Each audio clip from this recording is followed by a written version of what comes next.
Hello అండి, నమస్తే. Welcome to విజయ మా ఊరు ఆడియో బుక్స్ ఛానల్. నేను విజయలక్ష్మిని. ఫ్రెండ్స్, నవల స్రవంతిలో శ్రీ ఇందూ రమణ గారి భైరవ వాక నవల ధారావాహికగా మీకు అందిస్తున్నాను కదా. మరి ఈరోజు భైరవ వాక ధారావాహిక 8వ భాగం మీకు అందించబోతున్నాను. మరి ఆలస్యం చేయకుండా కథలోకి వెళ్ళిపోదాం, పదండి. నల్లగా నిగనిగలాడుతున్న తార్ రోడ్డు మీద ముందుకు దూసుకుపోతోంది ఆటో. ఆటోలో కూర్చున్న గైడ్ పాండే ఆలోచనలు అంతకంటే వేగంగా పరిగెడుతున్నాయి. ఈరోజు తాము 6 నెలలుగా ఎదురు చూస్తున్న రోజు, 6 నెలల తన అజ్ఞాతవాసానికి ఫలితం దక్కబోయే రోజు. ఈసరికే తమ గ్యాంగ్ అంతా సత్తరువు జంక్షన్కి చేరుకుని ఉంటారు. చందనపురి నుండి సొంఠ్యా మీదుగా సత్తరువు జంక్షన్ చేరుకోవచ్చు. సత్తరువు జంక్షన్లో ఖాళీగా ఉన్న కోళ్ల ఫారం ఉంది. అక్కడకు చేరుకుంటే మిగతా వాళ్ళు కూడా ఆ సమయానికి అక్కడకు చేరుకుంటారు. సమయం 6 గంటలు దాటింది. అప్పటికే ఊరంతా వెలుగు ఆవహించింది. ఎండాకాలం కావడం వలన 6 గంటలకే తెల్లారిపోయింది. పాండే ఆలోచనలు మాత్రం అతన్ని వదలడం లేదు. తీవ్రవాదుల విధ్వంసం వలన తమ పథకం ప్రమాదంలో పడే అవకాశం ఉంది. భైరవ వాక దగ్గర జరిగిన మానవ బాంబు విధ్వంసానికి ఇప్పటికే అక్కడికి పోలీసులు చేరుకునే ఉంటారు. పోలీసు యంత్రాంగమంతా ఐఎస్ఐ తీవ్రవాదుల గాలింపుపైన, ఆలయ భద్రతపైన ప్రత్యేక దృష్టి పెడుతుంది. దీనివలన మా పథకం నెరవేరే సూచనలు కనిపించడం లేదు. ఈ విష పరిణామాలను గ్యాంగ్ లీడర్ ఎలా జీర్ణించుకోగలడో అర్థం కావడం లేదు. ఇంత దూరం వచ్చాక, ఇన్నేళ్ల ప్రయత్నం తర్వాత ఇప్పుడు విరమించుకోవడం జరగని పని. తీవ్రవాదిని మట్టుపెట్టినప్పుడు తనకి అనుమానం కలిగింది. చంపడానికైనా చావడానికైనా సిద్ధంగా ఉండే ఆ తీవ్రవాది తను చస్తూ తన నడుముకు బిగించుకున్న బాంబును ఆపరేట్ చేస్తాడని ముందే ఊహించాడు. అందుకే వాడి దగ్గర ఉన్న బ్యాగును తీసుకుని అరుంధతిని పట్టుకుని రోడ్డు మీదకు పరుగంతుకున్నాడు. తను ఊహించినట్టే జరిగింది. ఆ ప్రాంతమంతా రణభూమిగా మారిపోయింది. ఇప్పుడు ఆ ప్రాంతమంతా పోలీసులతోనూ భయభ్రాంతులైన భక్తులతోనూ రద్దీగా ఉంటుంది. ఒళ్ళో ఉన్న తీవ్రవాదుల సంచి జిప్ తీసి చూశాడు పాండే. 2 గన్లు, 1 డైరీ ఉన్నాయి. ఇవి పోలీసులకు దొరికితే ఎంతో ఉపయోగం. ఎలాగైనా పోలీసులకు దొరికేలా చెయ్యాలి. తీవ్రవాదుల సమాచారం తెలుసుకుందామని తాను ఆ సమయంలో ఆ తీవ్రవాది చేతిలోని బ్యాగ్ లాక్కొనొచ్చాడు. ఈ బ్యాగ్ తెచ్చి ఉండకపోతే వారి సమాచారం ఎవరికీ తెలియదు, కాలి బూడిదై ఉండేది. ఆలోచిస్తున్న పాండే ఒక్కసారి అరుంధతి వైపు తిరిగి చూశాడు. భయంగా ఆటోలో ఒక మూలకు చేరగిలబడి కూర్చుంది.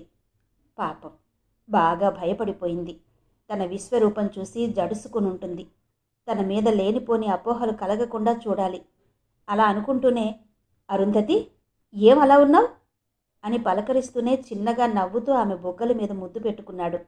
అరుంధతి స్పందించలేదు, శరీరం జలధరించలేదు. అతని స్పర్శే ఆమెకు జుగుప్సగా ఉంది. నిర్లిప్తంగా పాండే కళ్ళలోకి చూసింది. ఆమె కళ్ళలో భయం నాట్యమాడుతోంది. నీకు నా మీద ఎలాంటి అనుమానం, భయం అక్కర్లేదు.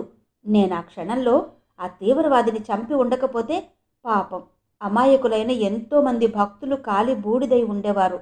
ఎన్నో ఏళ్ల చరిత్ర కలిగిన చందనపురి పుణ్యక్షేత్రం రక్తసిక్తమయ్యేది. అవునా? అడిగాడు పాండే. అవునన్నట్టు తలూపింది అరుంధతి. మరి ఆ సెల్ ఫోన్ మాటేంటి అన్నట్టు చూసింది అరుంధతి. ఇది నా వృత్తి రహస్యం, నీకు చెప్పక్కర్లేదు. నువ్వు నాతోనే ఉంటావు. నీకు నేను నీడలా తోడుగా ఉంటాను, సరేనా? నమ్మవా? ఆప్యాయంగా అడిగాడు పాండే. చిన్నగా నవ్వుతూ పాండే మీద వాలిపోయింది అరుంధతి. నేను చేసే పనికి సాక్ష్యం నువ్వే. ఏం చేస్తున్నా అడ్డు చెప్పకూడదు, ఎందుకని ఆరా తీయకూడదు. మౌనంగా చూడ్డం, నిశ్శబ్దంగా నా వెంట నడవడం నీ ధర్మం, చెప్పాడు పాండే. సరే అని పాండే బుగ్గల మీద ముద్దు పెట్టుకుంది అరుంధతి. మనసు కొంచెం తేలికైంది. సొంఠ్యాన్ చేరుకుంది ఆటో. అక్కడి నుంచి 1/2 కిలోమీటర్ ప్రయాణించేసరికి సత్తరువు జంక్షన్ చేరుకుంది ఆటో. అక్కడ అప్పటికే టాటా సుమోలో గ్యాంగ్ లీడర్ వచ్చి రెడీగా ఉన్నాడు. సూటు బూటు వేసుకుని దర్జాగా ఉన్నాడు గ్యాంగ్ లీడర్. అతని పక్కనే ఎంతో అందంగా ఉన్న స్త్రీమూర్తి చంటి పిల్లని ఎత్తుకుని ఉంది. ఆమె గర్భవతిలా ఉంది.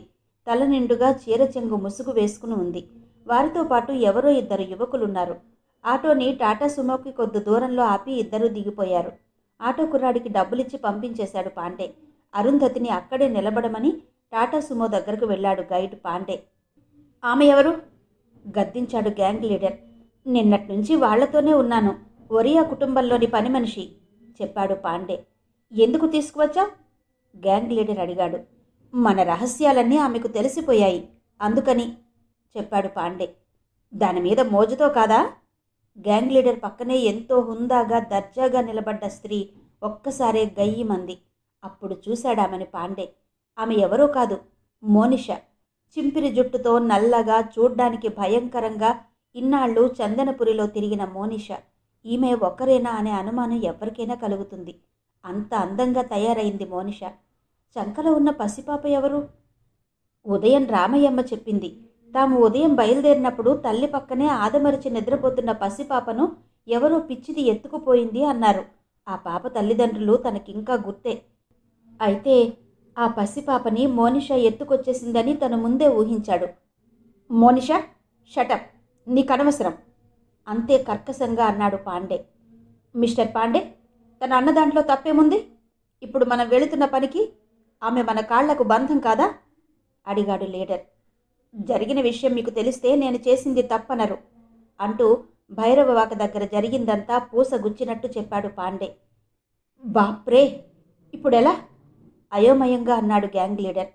దేవాలయాన్ని పోలీసులు వలయాకారంలో చుట్టుముట్టి ఉంటారు. ఐఎస్ఐ తీవ్రవాదులు దేవాలయాన్ని విధ్వంసం చేయబోతున్నారు. వాళ్లకి ఈసరికే విషయం తెలిసిపోయి ఉంటుంది చెప్పాడు పాండే. ఇంతలో జాకబ్ సత్తరువు జంక్షన్ నుండి పేపర్ చేత పట్టుకుని వచ్చాడు.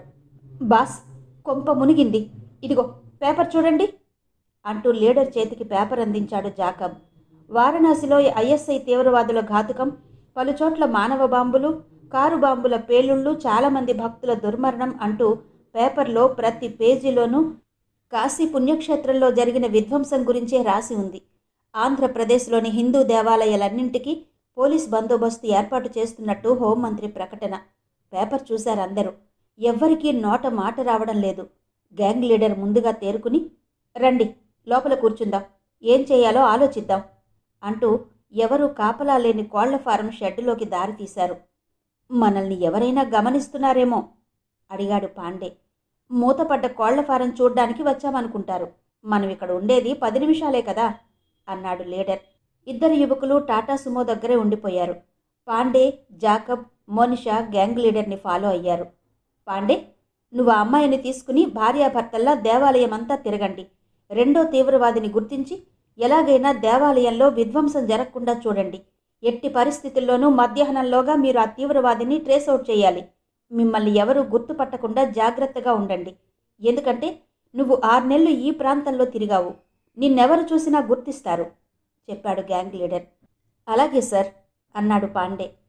ఎవరు ఎక్కడ ఏ మూలన ఎలా తిరిగినా రాత్రి దేవాలయం మూసేసరికి అందరం దేవాలయం వెనకనున్న తోటలో కలవాలి. దేవాలయంలో ప్రవేశించడానికి మార్గం సుగమం చేసుకోవాలి. ఈలోగా దేవాలయం చుట్టూ ఉన్న పోలీసుల్ని ఎలాగైనా ఇక్కడి నుంచి పంపించేయాలి. అది కేవలం నీ వల్లనే జరగాలి. ఆ తీవ్రవాదిని గుర్తించి అతను సృష్టించే విధ్వంసాన్ని ఆపాలి చెప్పాడు గ్యాంగ్ లీడర్. అలా వీళ్ళు ఆ తీవ్రవాదిని పట్టుకోలేకపోతేనో సందేహంగా అడిగింది మోనిష. మన పథకం ఫెయిల్ అవుతుంది గ్యాంగ్ లీడర్ అన్నాడు. అంతేనా? అనుమానంగా అన్నాడు జాకబ్. ఆ తీవ్రవాది సృష్టించే విధ్వంసంలో మనం కూడా భక్తులతో పాటే బలైపోతాము అన్నాడు పాండే. ఆ మాటకు అందరూ అదిరిపడ్డారు. అదెలా? ఆశ్చర్యంగా అడిగింది మోనిష. మనం ఇప్పుడు దేవాలయం లోపలకు భక్తుల వేషంలో వెళ్తున్నాము. చందనస్వామిని భక్తులందరితో పాటు మనము దర్శించుకుంటూనే దేవాలయంలో ఏ మూల ఏముందన్నది పసిగట్టాలి. ఆ ప్రయత్నంలో తీవ్రవాదులు సృష్టించే విధ్వంసంలో మనం ఎలా బ్రతకగలుగుతాం చెప్పాడు గ్యాంగ్ లీడర్. ఆ మాటకు భయంతో గుండెలు పట్టుకుంది మోనిష. ఆమె కళ్ళలో భయం కొట్టొచ్చినట్టు కనిపించింది పాండేకి. తెల్లవారుజామున పూల కుర్రాన్ని చంపినప్పుడు ఎంత క్రూరంగా కనిపించిందో ఇప్పుడు అంతకు 10 రెట్లు బేలగా నిస్పృహతో కనిపించింది. మనసులోనే నవ్వుకున్నాడు పాండే. ఇప్పుడు ప్రాణం విలువ తెలిసింది అనుకున్నాడు మనసులోనే. ఇంత రిస్క్ తీసుకోవాలా అడిగింది మోనిష. షటప్ మోనిష, మనం పథకం వేసినప్పుడే ఎలాంటి త్యాగానికైనా సిద్ధపడి వచ్చాము. ఒకవేళ మన పథకం ఫెయిల్ అయ్యి పోలీసుల ఎదురుకాల్పుల్లో చనిపోతే అప్పుడు ప్రాణాలు పోవా అన్నాడు లీడర్. మౌనంగానే తల ఊపింది మోనిష. మిస్టర్ పాండే, మన పథకం ప్రకారం అందరం తలో దారిలో గర్భాలయంలో ప్రవేశించాలి. ఆలయంలో ఏ మూలన ఏమున్నది అందరూ నిశితంగా పరిశీలించండి. మనకు కావలసిన పరికరాలన్నీ సిద్ధంగా ఉన్నాయి కదా అడిగాడు లీడర్. ఉన్నాయి బాస్. 2 రోజుల క్రితమే నేను గర్భాలయం వెనుక ఉన్న రహస్య ప్రదేశంలో దాచాను చెప్పాడు పాండే. ఇప్పుడు పోలీసుల వేటలో ఆ సామాన్లు దొరికిపోవు కదా సంశయంగా అన్నాడు లీడర్. ఆ మాటకు పాండేకి కూడా అనుమానం కలిగింది. నిజమే, అలాంటి ప్రదేశాల్లో తీవ్రవాదులు తమ కార్యకలాపాలు నిర్వహిస్తారని పోలీసులు పసిగడితేనో. దోపిడీకి కావలసిన పనిముట్లు, ఆయుధాలు అన్నీ అందులోనే ఉన్నాయి. ఆ తీవ్రవాదుల దగ్గర లాక్కొచ్చిన బ్యాగ్ ఏది అడిగాడు లీడర్. తన దగ్గరున్న బ్యాగ్ ఇచ్చాడు పాండే. ఇందులో ఉన్న గన్స్ 2 తీసి ఒకటి పాండేకి ఇవ్వబోయాడు గ్యాంగ్ లీడర్. వద్దు, నాకు అవసరం ఉండదు, మీ దగ్గర ఉండనివ్వండి చెప్పాడు పాండే. ఈ బ్యాగ్ పోలీసులకు అందేలా చెయ్యాలి. ఎలా అడిగాడు గ్యాంగ్ లీడర్. నేనందిస్తాను, ఇవ్వండి చెప్పాడు జాకబ్. నువ్వా? అందరూ ఆశ్చర్యపోయారు ఒక్కసారే. ఎలా? ఆశ్చర్యం నుండి తేరుకుని గ్యాంగ్ లీడర్ అన్నాడు. ఆ 2వ తీవ్రవాదిని నేనేనని లొంగిపోతే మీ పని సులువవుతుంది చెప్పాడు జాకబ్. జాకబ్ కార్యదీక్షకు ఆనందభరితుడయ్యాడు గ్యాంగ్ లీడర్. పిచ్చి జాకబ్, నువ్వు లొంగిపోతే పోలీసులు నిఘా ఎత్తి వెళ్ళిపోతారు. తీవ్రవాది పని సులువవుతుంది. మన పథకం నెరవేరడం అటుంచి అందరం ఆ మానవ బాంబు ఘాతుకానికి బలైపోతాము చెప్పాడు లీడర్. పోలీసులు పోతే మనకు సులువన్నారుగా అమాయకంగా అన్నాడు జాకబ్. నిజమైన తీవ్రవాది దొరికితే తప్పుగా పోలీసుల్ని దారి మళ్లిస్తే అందరికీ ప్రమాదం. పోలీసుల వలయంలో తీవ్రవాది దొరక్కపోతే ప్రతి ఒక్కరినీ శల్య పరీక్ష చేస్తే గాని గర్భాలయంలోకి వదలరు. అందువలన ఎట్టి పరిస్థితుల్లోనూ ఆ తీవ్రవాది గర్భాలయంలోకి రాడు. దేవాలయం వెలుపలే భక్తులు ఎక్కువగా ఉండే చోట ఆత్మాహుతి చేసుకుంటాడు. పోలీసులు ఆ గందరగోళంలో ఉండగానే ఆ రాత్రే మనం దేవాలయాన్ని దోపిడీ చేస్తాం.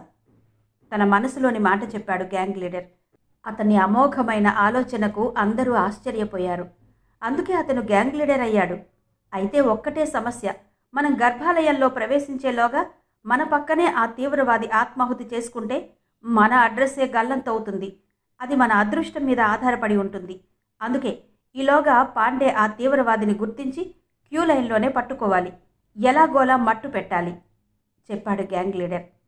పాండే, నీ మీదే మనందరి బతుకులు ఆధారపడి ఉన్నాయి. ఒక్క క్షణం కూడా అప్రమత్తంగా ఉండడం మరొక సుమి. పాండే దగ్గరగా వచ్చి అతని మొహాన్ని తన చేతుల్లోకి తీసుకుని నుదురు మీద ముద్దు పెట్టుకుంది మోనిషా. ఆమె భయానికి అక్కడున్న అందరూ ఒక్క క్షణం నవ్వుకున్నారు. ఒక్క ముఖ్య విషయం, మధ్యాహ్నం అన్నదానం దగ్గర అందరం కలిస్తే బాగుంటుంది. అప్పటి వరకు అందరం చేసిన పని అందరి క్షేమం తెలుసుకోవచ్చు చెప్పాడు గ్యాంగ్ లీడర్. సరే సార్ అన్నారు అందరూ. గ్యాంగ్ లీడర్ దగ్గర సెలవు తీసుకుని తీవ్రవాదుల బ్యాగ్ కూడా పోలీసులకు చేర్చే పని తన భుజాల మీద వేసుకుని వెనుతిరిగాడు పాండే. సత్తరువు జంక్షన్లో ఉన్న పాన్ షాప్ దగ్గర నిలబడి ఉంది అరుంధతి. పాండే తిరిగి రావడంతోనే అతని దగ్గరకు పరిగెట్టుకు వచ్చింది. ఆ క్షణం నుండి ఒక్క క్షణం కూడా ఆలస్యం చేయకూడదనుకున్నాడు పాండే. వెంటనే అటుగా వెళుతున్న ఆటోని ఆపి ఇద్దరూ ఎక్కారు. పాండే వెనకే గ్యాంగ్ లీడర్ మోనిషాని, 2 యువకుల్ని టాటా సుమోలో ఎక్కించుకుని చందనపురికేసి బయలుదేరాడు. జాకబ్ ఒక్కడిని విడిగా రమ్మని ఆదేశించాడు లీడర్. జాకబ్కి ఇవ్వాల్సిన ఆదేశాలు ఇచ్చి టాటా సుమోని ముందుకు ఉరికించమని ఆదేశించాడు. సార్, బండిలో డీజిల్ నిండుకుంది చెప్పాడు సుమో డ్రైవర్. అదేంటి, మనం మాట్లాడుకున్నప్పుడు డీజిల్ ఉందన్నావుగా కసురుకున్నాడు గ్యాంగ్ లీడర్. ఉందని అనుకున్నా సార్, ఇప్పుడు ఇది రెడ్ సిగ్నల్కి వచ్చేసింది చెప్పాడు డ్రైవర్. ఇంతవరకు మేమిక్కడ ఉన్నప్పుడు నువ్వెక్కడికి పోయావు? అదేదో డీజిల్ వేసుకోవడానికి సుమో తీసుకుపోలేకపోయావా కసురుకున్నాడు గ్యాంగ్ లీడర్. ఆకలిగా ఉంటే టిఫిన్ చేయడానికి హోటల్కి వెళ్ళాను సాబ్ చెప్పాడు డ్రైవర్. సరి దారిలో వేయిద్దాం, మమ్మల్ని క్రింద చందనపురిలో దించేసి వెళ్ళిపో అన్నాడు గ్యాంగ్ లీడర్. మీరు ఓనర్ గారితో బాడుగా మాట్లాడింది డ్రాపింగ్కే కదా సార్ అన్నాడు డ్రైవర్. అవును చెప్పాడు గ్యాంగ్ లీడర్. మీరు దర్శనం చేసుకు వచ్చే వరకు క్రింద ఉండమంటే ఉంటా సార్ చెప్పాడు డ్రైవర్. వద్దు బాబు, మేం దర్శనం చేసుకుని రాత్రికి కొండ మీద బస చేస్తాం.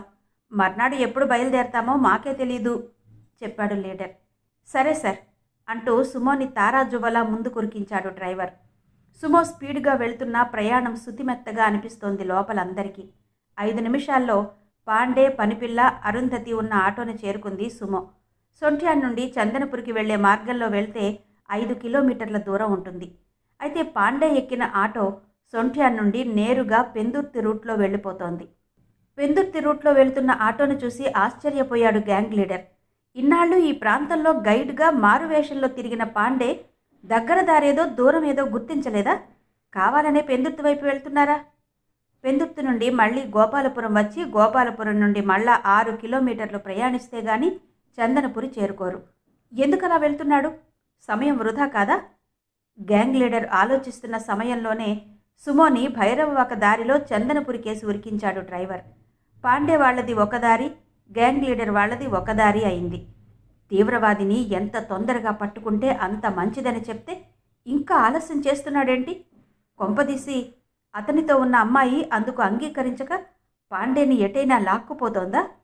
మనసులో ఆ ఆలోచన రాగానే గ్యాంగ్ లీడర్కి ముచ్చెమటలు పోశాయి. చందనపురి దేవాలయం దోపిడీ నిర్విఘ్నంగా జరగాలంటే తెలివైన పాండే సహకారం లేనిది ఎవరి తరము కాదు. సమయస్ఫూర్తి, నేర్పరితనం, అంతకు మించిన మొండి ధైర్యం పాండే సొత్తు. అలాంటిది అతను లేకుండా తాము ఈ దోపిడీని చేయగలరా? గ్యాంగ్ లీడర్ ఆలోచిస్తున్నంతలోనే టాటా సుమో భైరవవాక దగ్గరకు వచ్చేసింది. అక్కడ రోడ్డుకు అడ్డంగా గుంపుగా పోలీసులు ప్రతి బండి ఆపి చెక్ చేస్తున్నారు. ఆ దృశ్యం చూసేసరికి గ్యాంగ్ లీడర్కి ముచ్చెమటలు పట్టాయి. లోపల ఉన్నవాళ్ళకి కాళ్ళు చేతులు ఆడడం లేదు. ఏం చెయ్యాలి? సుమోలో ఉన్న వాళ్ళెవరికీ మతులు సరిగ్గా లేవు. డ్రైవర్ తన మానాన తను సుమోని తిన్నగా తీసుకెళ్లి పోలీసుల ముందు ఆపాడు. భైరవవాక రహదారి పక్కనే పొదల్లో మంటలు, ఆ చుట్టుపక్కలంతా భక్తులు, పోలీసులు గుమిగూడారు. పోలీసు అధికారులు అక్కడున్న మర్రి చెట్టు కింద జీపులాపి కూర్చున్నారు. ఎక్కడి నుంచి వస్తున్నారు? ఎస్ఐ తీక్షణంగా చూస్తూ డ్రైవర్ని అడిగాడు. సొంట్యాన్ నుండి సార్, చెప్పాడు డ్రైవర్. నీ సీ బుక్ ఏది? ఇదిగో సార్, ఇచ్చాడు డ్రైవర్. ఇది అనకాపల్లి సుమో కదా, ఇలా వస్తున్నావు? అడిగాడు ఎస్ఐ. ఎస్ఐ మాట విన్న గ్యాంగ్ లీడర్కి, లోన ఉన్న మిగతా వారికి భయం గుండెల్ని ఆక్రమించి పిండుతూనే ఉంది. ఇక మన పని అయిపోయింది, పోలీసులకి దొరికిపోవడం ఖాయం అనుకుంటూ అందరూ మనసులోనే చందనస్వామిని ప్రార్థించుకున్నారు. సొంట్యాన్లో చుట్టాలింటికి వెళ్ళి వస్తున్నావు సార్, డ్రైవర్ చెప్పాడు. లోపలెవరు అంటూ సుమోలోకి తొంగి చూశాడు ఎస్ఐ. మోనిష పాపకి పాలిస్తున్నట్టు చెంగు అడ్డం పెట్టుకుని కూర్చుంది. సరే, జాగ్రత్తగా వెళ్ళండి. మీతో అపరిచితులైన వారిని ఎవరినీ సుమో ఎక్కనివ్వకండి. మీకు ఎవరి మీదైనా అనుమానం కలిగినా పోలీసులకు ఇన్ఫామ్ చేయండి అంటూ సుమోకి దారిచ్చాడు ఎస్ఐ. అమ్మయ్యా అనుకున్నారు లోపల ఉన్నవాళ్లంతా. డ్రైవర్ సమయస్ఫూర్తికి గ్యాంగ్ లీడర్తో పాటు మిగతా అందరూ ఆనందపడ్డారు. సార్, మీ చుట్టాల్ని కూడా దర్శనానికి తీసుకురాలేకపోయారా? మన సుమో ఎలాగూ ఖాళీగానే ఉంది కదా అన్నాడు డ్రైవర్. చుట్టాలనా? సంశయంతో అన్నాడు లీడర్. అదే సార్, మీరు కోళ్ల ఫారంలోకి వెళ్ళారు కదా, ఆ కోళ్ల ఫారం వాళ్ళని చెప్పాడు డ్రైవర్. డ్రైవర్ తెలివికి పొంగిపోయాడు లీడర్. వాళ్ళు రానన్నారు, బ్రతిమిలాడాము. వాళ్ళకి కోళ్లు బేరాలు లేవు. కోళ్లని గవర్నమెంట్ వారు బలవంతంగా చంపేస్తున్నారని పడి పడి ఏడుస్తున్నారు. వాళ్లను పలకరించి వచ్చేశాం, తెలివిగా కథ కూర్చి చెప్పాడు లీడర్. అయ్యో అవును సార్, ఈ మధ్య అదేదో బర్డ్ ఫ్లూ అని జబ్బొస్తుందని అందరూ కోడి పేరెత్తితే పారిపోతున్నారు. కోళ్ల ఫారం రైతులందరూ రోడ్డున పడ్డారు సార్, చెప్పాడు డ్రైవర్. సుమో దూసుకుపోతోంది. భైరవవాక దర్శనానికి భక్తులు ఆటోల మీద, జట్కా బండ్ల మీద వస్తున్నారు. భైరవవాక దగ్గర ఎవరో వ్యక్తి బాంబు బొడ్లో పెట్టుకుని ఆత్మహత్య చేసుకున్నాడని తెలిసి చాలామంది చూడ్డానికి వస్తున్నారు. యాత్రకి వచ్చిన వారికంటే భైరవవాక దగ్గర ఏదో జరిగిందని, అదేదో చూద్దామని వస్తున్న వారి సంఖ్య ఎక్కువైంది. భైరవవాక భక్తులందరూ ఒరిస్సా, శ్రీకాకుళం ప్రాంతాల భక్తులు ఎక్కువ.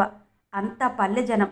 బాంబు బ్లాస్టింగ్ జరిగిందని తెలిసాక మరింత రద్దీ ఎక్కువైంది. భైరవవాక నుండి చందనపురికి వెళ్లే రోడ్డంతా ఆటోలతోనూ, జట్కాలతోనూ, కాలినడకన వస్తున్న వారితోనూ దాదాపు రద్దీగానే ఉంది. సుమోను డ్రైవర్ చాలా తెలివిగా ముందు కురికిస్తున్నాడు. ఈ దారిని రాకుండా పాండే తన ఆటోని అటు ఎందుకు మళ్లించాడో అర్థమైందా సార్? నెమ్మదిగా అంది మోనిష. అర్థమైంది. పాండే పాదరసం లాంటివాడు. జరిగేది జరగబోయేది ముందే పసిగడతాడు. ఇక్కడ పోలీసులుంటారని గ్రహించి అలా వెళ్ళిపోయాడు అన్నాడు గ్యాంగ్ లీడర్. కుమ్మరి దిబ్బ దిగి కొండ బస్టాండ్లోనికి సుమోను తీసుకెళ్లి ఆపాడు డ్రైవర్. కొండ బస్టాండ్లో ఉన్న చిత్రా టోపికేసి భయం భయంగా చూసింది మోనిష. తెల్లవారుజామున చెరువుగట్టు దగ్గర పాండేతో మాట్లాడాక ఎవరూ చూడకుండా బజార్లోకి వచ్చింది మోనిష. బాస్ ముందే చెప్పాడు, మనల్ని ఎవరూ గుర్తుపట్టకుండా ఉండాలంటే మనకు చిన్న పసిపాప కావాలని. అందుకే చిత్రా టోపీ ఆవరణలో భార్యాభర్తలు తమ ముద్దుల పాపను మధ్యలో పడుకోబెట్టుకుని ఆదమర్చి నిద్రపోతున్నారు. పిచ్చిదానిలా గెంతుతూ వెళ్ళి అటు ఇటు చూసి ఎవరూ చూడకుండా పడుకున్న పాప నోరు మూసేసి ఎత్తుకొచ్చేసింది. పాపని ఎత్తుకుని వచ్చి ఎవరూ చూడకుండా పొలాల గట్లు దాటుకుంటూ వెనక దారిలో శ్మశానం దగ్గరకు చేరుకుంది. శ్మశానంలోని రావి చెట్టు తొర్రలోనే తన సరంజామా అంతా దాచుకుంది. ఈ 6 నెలల్లో ఎందుకైనా అవసరం వస్తాయని రకరకాల మాత్రలు తెచ్చుకుంది. అందులో నుండి నిద్ర మాత్ర ఒకటి తీసి ముక్కలు చేసి ఒక ముక్క పాప నోట్లో వేసింది. గంట వరకు పాప లేవకూడదు అనుకుంటూనే తన డ్రెస్ మార్చుకుంది. అచ్చంగా బెంగాలీ భామలా డ్రెస్ వేసుకుని పాపనెత్తుకుని చెరువుగట్టుపైకి చేరుకుంది. జనాలతో రద్దీగా ఉంది దేవుడి కోనేరు. అట్నుంచటు ఆర్టీసీ బస్టాండ్కు చేరుకుని అర్ధగంటలో సొంఠ్యాన్ చేరుకుంది. అప్పటికే సుమోలో బాస్ రెడీగా ఉన్నారు. ఎవరూ తనని గమనించడం కానీ గుర్తుపట్టడం కానీ లేదని గ్రహించి నెమ్మదిగా సుమో దిగింది మోనిష. బస్టాండ్ అంతా భక్తులతో రద్దీగా ఉంది. అందరూ సుమో దిగుతూనే మెట్ల మార్గంలో కొండపైకి వెళ్లాలని తొలి పావంచ దగ్గరకు చేరుకున్నారు. బస్టాండ్లో పోలీసులు బస్సు ఎక్కుతున్న ప్రతి ఒక్కరిని మెటల్ డిటెక్టర్తో చెక్ చేస్తున్నారు. తొలి పావంచ దగ్గర భక్తుల రద్దీ ఎక్కువగా ఉంది. కొండపైకి నడిచి వెళ్లాలని ఎవరైనా భక్తులు మొక్కుకుంటే తొలి పావంచ దగ్గర కాలభైరవ స్వామికి కొబ్బరికాయ కొట్టి మెట్లెక్కడం ప్రారంభిస్తారు. తొలి పావంచ దగ్గర నిలబడ్డారు గ్యాంగ్ లీడర్ మోనిష. సుమోలో దిగిన 2 యువకుల్ని వెళ్లమని సైగ చేసేసరికి వాళ్ళు చకచకా మెట్లెక్కుతూ ముందుకు సాగిపోయారు. మోనిష చంకలో ఉన్న పసిపాప నిద్రలేచి గుక్కపట్టి ఏడవడం ప్రారంభించింది. ఉదయం తను వేసిన నిద్రమాత్ర వలన పాప ఇంతవరకు హాయిగా పడుకుందనుకుంది. అప్పటికే బ్యాగ్లో సిద్ధంగా ఉంచుకున్న పాల సీసా తీసి పాప నోటికి అందించింది మోనిష. కొబ్బరికాయల వ్యాపారి రామయ్యమ్మ వీళ్లను చూసింది. మోనిషాను చూస్తూనే వడివడిగా వారి దగ్గరకొచ్చింది రామయ్యమ్మ. అల్లంత దూరంలో రామయ్యమ్మను చూస్తూనే మోనిషాకి కాళ్ళు చేతులు వణకడం ప్రారంభమైంది. తను ఇన్నాళ్ళు పిచ్చిదాన్లా తిరిగిన మోనిషానని గుర్తిస్తేను అమ్మో పాపని తానే ఎత్తుకుపోయానని గ్యారంటీగా గుర్తిస్తుంది. అప్పుడేం చెయ్యాలి? మోనిషాకి ముచ్చెమటలు పోస్తున్నాయి. గ్యాంగ్ లీడర్కి ఇదేమీ పట్టనట్టు పరిసరాలు పరిశీలిస్తున్నాడు. తాము దోపిడీ చేశాక ఎలా పారిపోవాలన్నది అతని ఆలోచన. తొలి పావంచ దగ్గర కొబ్బరికాయలు కొట్టి గోవిందా గోవిందా అని అరుచుకుంటూ తండోపతండాలుగా భక్తులు మెట్ల మార్గాన పరుగులాంటి నడకతో వడివడిగా భక్తి పారవస్యంతో మెట్లెక్కుతున్నారు. షరాయి కల్లీలాల్చి మెడలో రుద్రాక్షమాల నుదుటిన విభూతి రేఖలు దిద్దుకుని ఉన్న వ్యక్తి భక్తి పారవస్యంతో ఊగిపోతూ గ్యాంగ్ లీడర్ పక్కనే నిలబడి కాలభైరవుడికి నమస్కరించుకుంటున్నాడు. చందనపురి పరిసరాలు నైసర్గిక రూపం మననం చేసుకుంటూ నిలబడ్డ గ్యాంగ్ లీడర్ తన పక్కన ఉన్న వ్యక్తిని గమనించలేదు. అతనే తీవ్రవాదని గ్యాంగ్ లీడర్కి తెలియదు. మెట్ల మార్గాన వడివడిగా నడుచుకుంటూ ముందుకెళ్ళిపోయాడు తీవ్రవాది. అచ్చం హిందూ మత చిహ్నంలా ఉన్న ఆ వ్యక్తిని చూసి ఎవరో పరమభక్తుడు అనుకున్నాడు గ్యాంగ్ లీడర్. అదే సమయంలో మోనిషాకి అభిముఖంగా వచ్చి నిలబడింది కొబ్బరికాయల వ్యాపారి రామయ్యమ్మ. భైరవవాక ధారావాహిక 8వ భాగం విన్నారు కదా. మిగిలిన కథ రేపు ఇదే సమయానికి అంటే సరిగ్గా సాయంత్రం 7 గంటలకు వినిపించబోతున్నాను. ఏంటి అప్పుడే అయిపోయిందనుకుంటున్నారా? ఆగండి, ఓ చిన్న విషయం చెప్పాలండి. మరి నవల వింటున్నారు కానీ కమెంట్స్ మాత్రం తెలియచేయడం లేదు. మీ కమెంట్స్ నాకు చాలా అవసరం. అలాగే ఆడియోని లైక్ చేయండి, కమెంట్స్ మాత్రం తప్పకుండా తెలియచేయండి. మళ్ళీ రేపటి భాగంలో కలుసుకుందాం.